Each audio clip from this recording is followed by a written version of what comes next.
Bonjour mes amis investisseurs, aujourd'hui je vais vous répondre à vos principales questions que vous avez mis dans les posts FAQ numéro 2. Si vous êtes ici pour la première fois, bienvenue, je suis Mikhail Ravaneda, je suis ingénieur, analyste financier et dans cette chaîne on parle d'investissement à long terme. Quand vous étiez inspiré, quand vous avez posé vos questions, il y a beaucoup de questions qui sont énormes. Donc certaines questions, je vais faire les résumés pour que ça soit plus fluide et qu'on arrive à répondre à encore plus de questions. Donc on va commencer par rapport à la question de Philippe. Bonjour, merci pour tes vidéos, elles sont très intéressantes et très pédagogiques. Merci Philippe. Donc dans l'optique d'un achat des parts des ETF Chine, après toi, quel indice serait préférable? Et la deuxième question, il dit qu'est-ce que tu penses d'un ETF SP500 Equaweight? Donc c'est l'ETF SP500 avec les poids équipondérés. Chaque société va avoir le même poids dans l'ETF. Déjà, j'ai fait des vidéos où je parle d'investissement en Chine. Ils ne sont pas des ETF dédiés à la Chine, mais l'ETF Asie pays émergents. Il y a des Chines dedans, mélangés avec Inde, Corée, etc. J'ai fait une deuxième vidéo où je montre l'ETF Asie-Pacifique où la Chine va peser 35% et on va avoir de l'Australie dedans. Donc ce sont des vidéos qui peuvent t'intéresser. Et si tu veux un ETF 100% Chine, il y a un autre ETF disponible chez Amundi, c'est le Amundi MSCI China.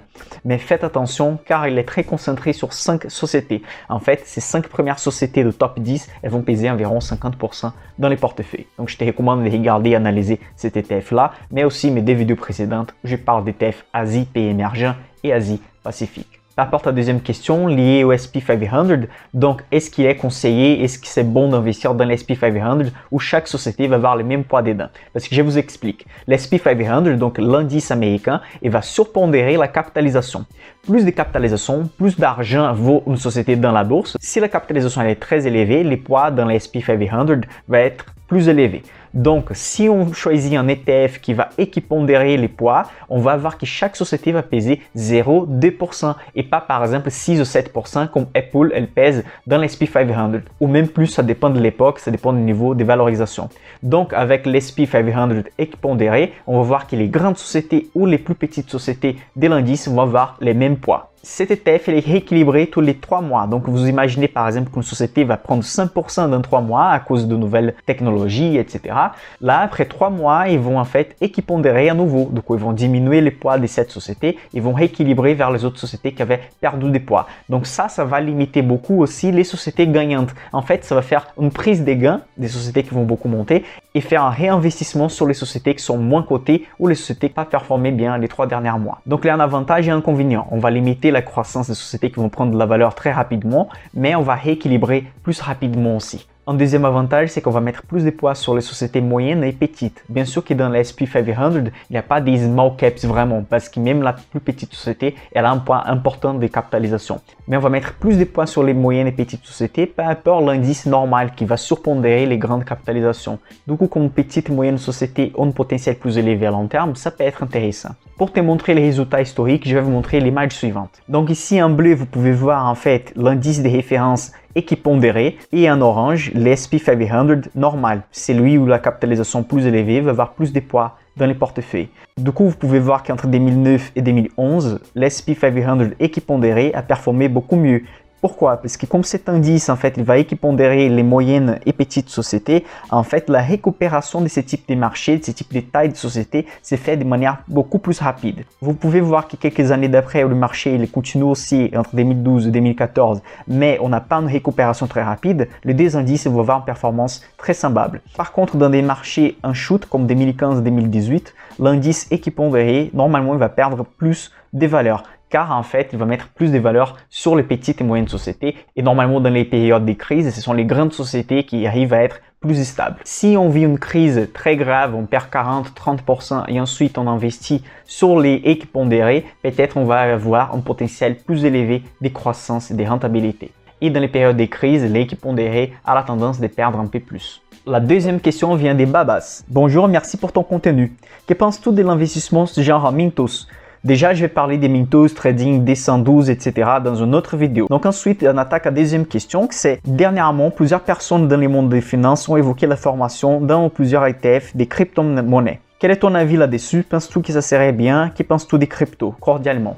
Donc, merci pour ta question. Et déjà, si vous voulez protéger votre portefeuille ou votre épargne en achetant de l'or, il faut du coup avoir un physique. Il n'y a aucun intérêt d'acheter un document parce que ces documents vont être attachés au marché financier. Si une tragédie financière se passe dans les marchés, ton intérêt c'est d'avoir de l'or pour se protéger Donc, les documents qui est attaché au marché financier, il va valoir plus rien. Donc, s'il faut avoir des cryptos aussi pareil, c'est à vous de protéger vos cryptos, de ne pas laisser la clé ou les pouvoirs à la main de quelqu'un. Donc, s'il faut avoir des cryptos de l'or, il faut avoir en physique dans les cas de l'or, ou sinon, pour les crypto-monnaies, il faut avoir la sécurité sur toi-même. Je vais faire une vidéo par rapport aux cryptos à long terme. Vous inquiétez pas, ça va arriver à bientôt. La troisième question vient de la part de Keigo. Merci pour ta question, Keigo. Déjà, j'avais une question par rapport au fonds de gestion OPVCM. Peuvent-ils prendre des frais, des surperformances en ayant une année avec une rentabilité négative? Donc, par exemple, si les CAC fait moins 20 et les OPVCM, du coup, les fonds d'investissement, ils vont battre l'indice en faisant moins 5, est-ce qu'en fait, ils vont demander les surperformances? Du coup, déjà, je vais vous expliquer en gros comment fonctionne un fonds d'investissement conventionnel. Du coup, ils ont des frais administratifs. On suppose que vous allez mettre 100 000 euros. Ils vont avoir par en moyenne, entre 1 et 2% des frais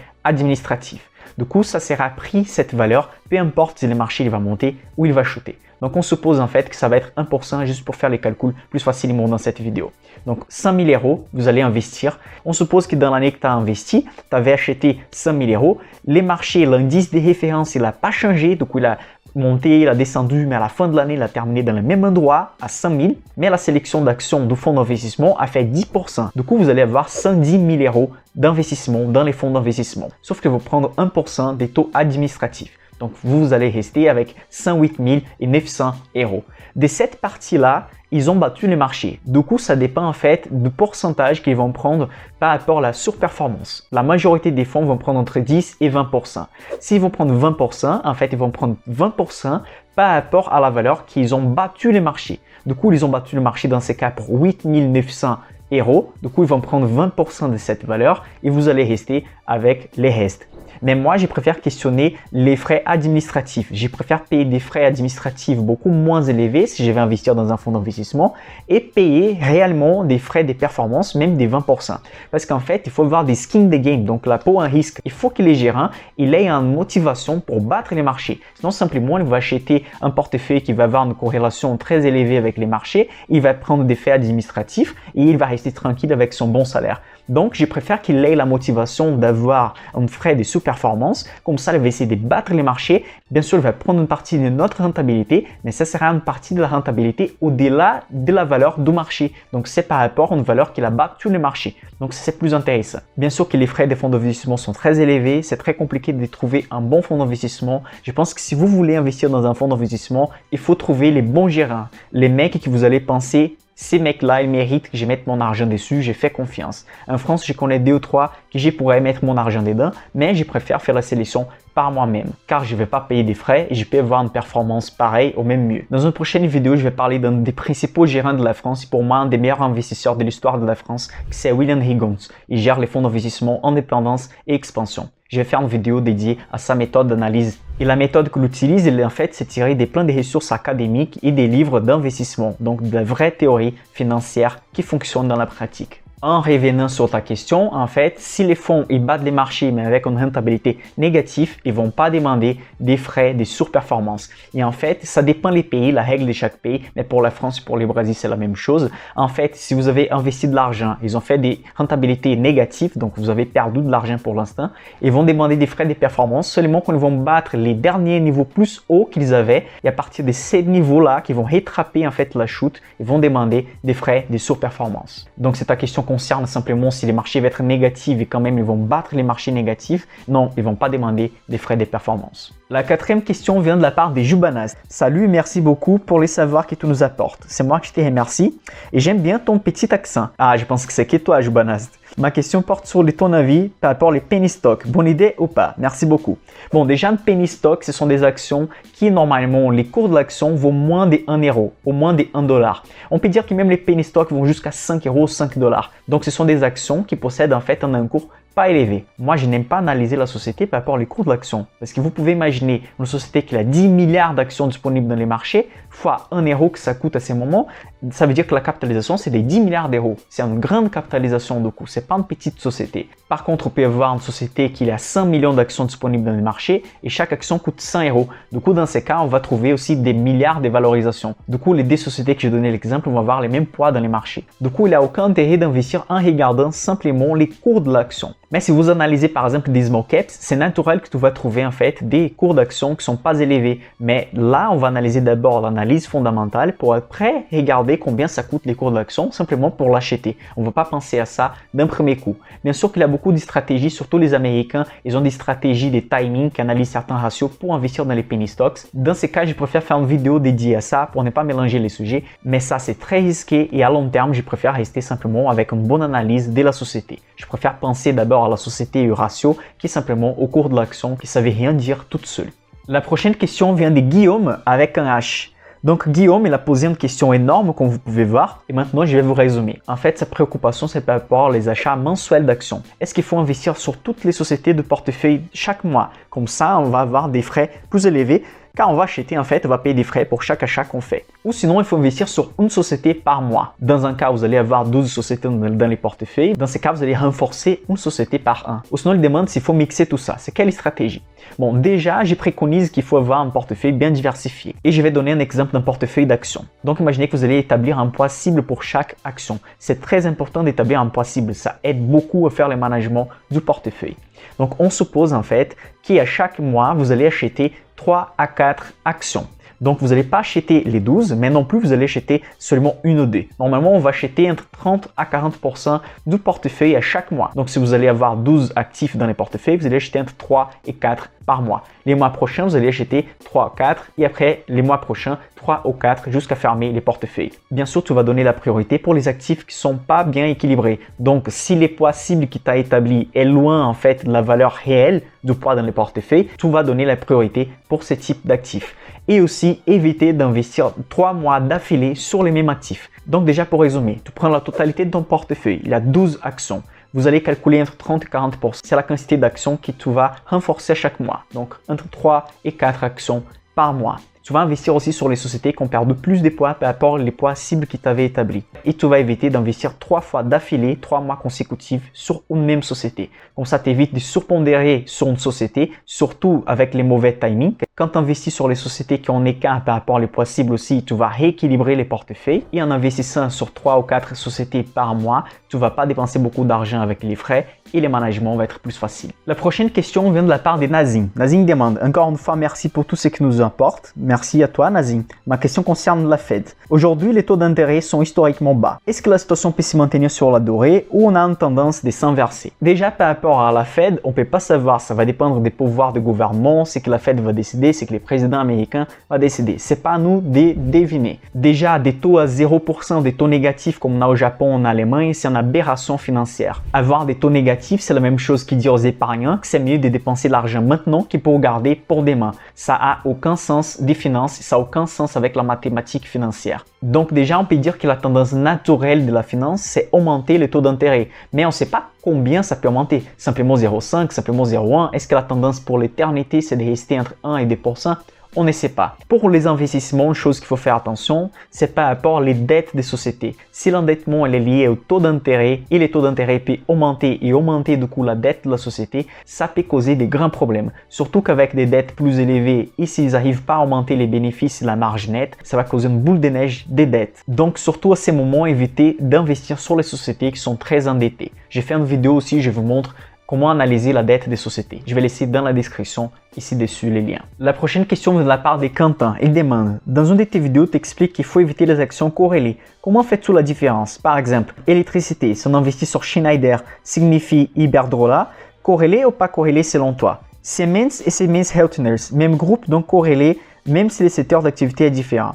Déjà, la question, quand c'est très difficile aujourd'hui de décorréler tous les actifs d'un portefeuille, on dirait que c'est presque impossible. Surtout dans un marché globalisé, même si tu as un peu d'Asie et un peu des États-Unis, les marchés ils vont continuer un peu corrélés. C'est la différence qu'on appelle entre les risques systématiques et non systématiques de marché. Il y a un type de risque qu'on peut diminuer avec la diversification, donc au plus diversifié, moins de ces risques on va voir, mais il y a les risques simplement d'être investi dans les marchés qu'on ne peut pas éviter. Par rapport à la corrélation, comme tout dit, je considère aussi qu'elles sont très corrélées. Ce qu'on peut faire, c'est d'avoir un portefeuille diversifié en nombre d'actions, donc plus des 10, plus des 12 et moins des 16 pour pouvoir bien maîtriser et analyser les portefeuilles d'actions, mais aussi avoir minimum 4 à 5 secteurs dans les portefeuilles avec des places géographiques différentes et des tailles de sociétés différentes. De cette manière, on va essayer de décorréler le maximum possible, mais quand même, ça va avoir une bonne corrélation avec les marchés en totalité. Par exemple, les small caps vont avoir une sous-performance par rapport aux grandes capitalisations la majorité du temps, mais ce n'est pas toujours le cas.